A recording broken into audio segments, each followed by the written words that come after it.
Hello my dear students, आज के इस लेक्चर में डिस्कस करने वाले हैं वाटहीन धारा।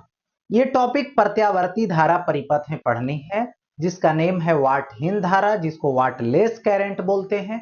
इसी के बारे में इसमें बतलाने वाले हैं कि कौन से सर्किट में होगा, कौन से सर्किट में नहीं होगा और कैसे होगा, इसके बारे में बात करने वाले हैं। यदि आप चैनल पे पहली बार हैं तो चैनल को सब्सक्राइब कर लें और इस सेशन को प्यारा सा लाइक कर दें। चलते हैं टॉपिक की ओर।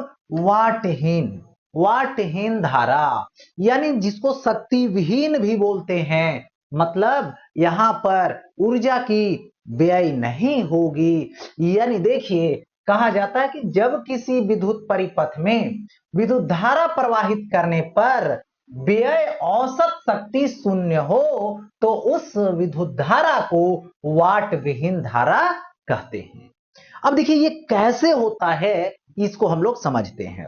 तो सबसे पहले बता दूं कि यदि यहां पर विद्युत धारा, कौन विद्युत धारा, प्रत्यावर्ती, और प्रत्यावर्ती वोल्टता ली जाए यानी वोल्टेज ली जाए, तो देखिए यहां पर हमने लिया, ये जो है आपका ये वोल्टेज हो गया, प्रत्यावर्ती वोल्टेज, और ये पीछे हो गया फाई एंगल पे, क्या हो गया, तो यहां पर इसको हमने क्या बोल दिया, विद्युत धारा। कितना पे, तो फाई फेज डिफरेंस पे यानी कलांतर पे। अब देखिए ये जो आई है वो वोल्टेज से पीछे लैग कर रहा है, पश्चगामी है, और वोल्टेज अग्रगामी है। तो इसके दो कंपोनेंट यानी दो घटक हम लोग ब्रेक करते हैं वेक्टर के अनुसार। एक देखो वोल्टेज के तरफ ये होता है आई कॉस फाई, और एक होता है उसके परपेंडिकुलर जिसको बोलते हैं आई साइन फाई।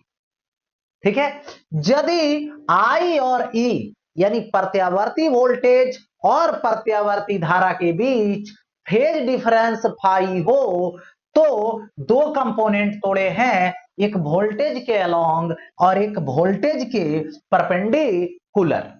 तो यहां पर जो अलोंग है, जो अलोंग है ये आई कॉस फाई है, इसी को बोलते हैं वाट सहित। ये क्या है, वाट सहित है।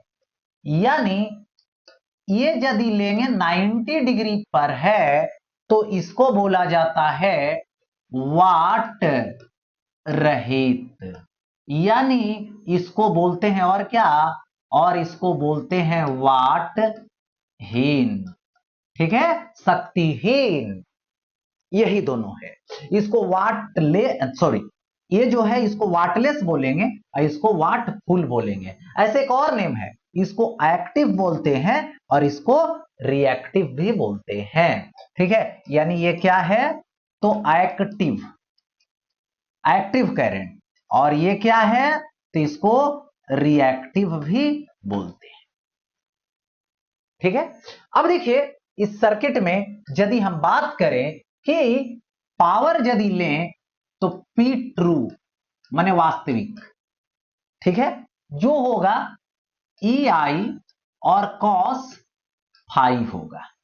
या तो इसी की एवरेज की बात की जाए, ठीक है, ट्रू वाले की एवरेज की बात की जाए तो यहां पर ERMS IRMS into cos phi होगा, जिसको PRMS इंटू कॉस फाई बोलते हैं।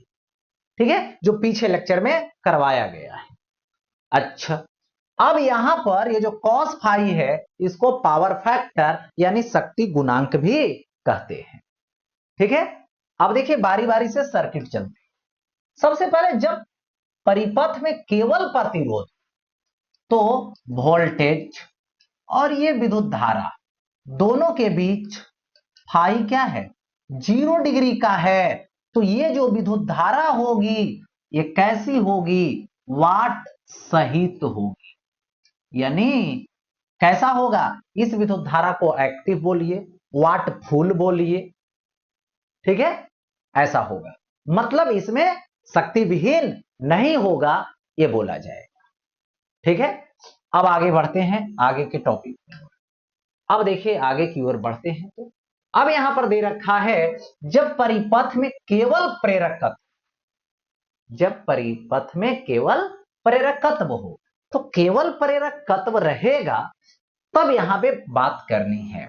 यानी देखिए इस सिचुएशन में क्या होगा, विद्युत धारा और ये होगा वोल्टेज 90 डिग्री पर, यानी फाई की वैल्यू यहां पर 90 हो गया। तो क्या इस वोल्टेज के अलॉन्ग होगी विद्युत धारा का कंपोनेंट? नहीं होगी। तो यहां पर पावर जो एवरेज होगा वो शून्य होगा। मतलब ये कैसी धारा देगी? तो वाटहीन धारा देगी। धारा का तो प्रवाह होगा लेकिन शक्ति विहीन होगा, वाटहीन होगा।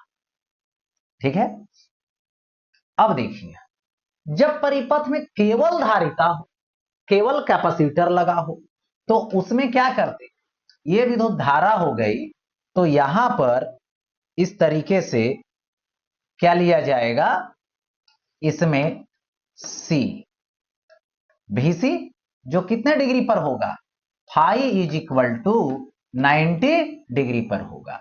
तो ये भी क्या हो जाएगा, ये आई इधर है, इसके लॉन्ग तो होगा नहीं, तो यहां पर भी पी एवरेज जब निकालेंगे तो शून्य आएगा कॉस फाई 90 डिग्री के अनुसार। अब यहां पर क्या आएगा, सो देखो ये जो आई होगा इसको भी क्या बोलिएगा, वाटहीन बोलिएगा।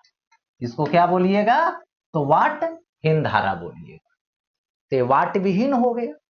ठीक है, यानी सर्किट में यानी परिपथ में यदि प्रतिरोध नहीं है तो केवल इंडक्टेंस है, यानी केवल प्रेरकत्व है, या तो केवल धारिता है, तो उस केस में वाट विहीन या तो वाटहीन धारा ही होगी, वाट रहित ही होगी, वाट सहित नहीं होगा, एक्टिव धारा नहीं होगा।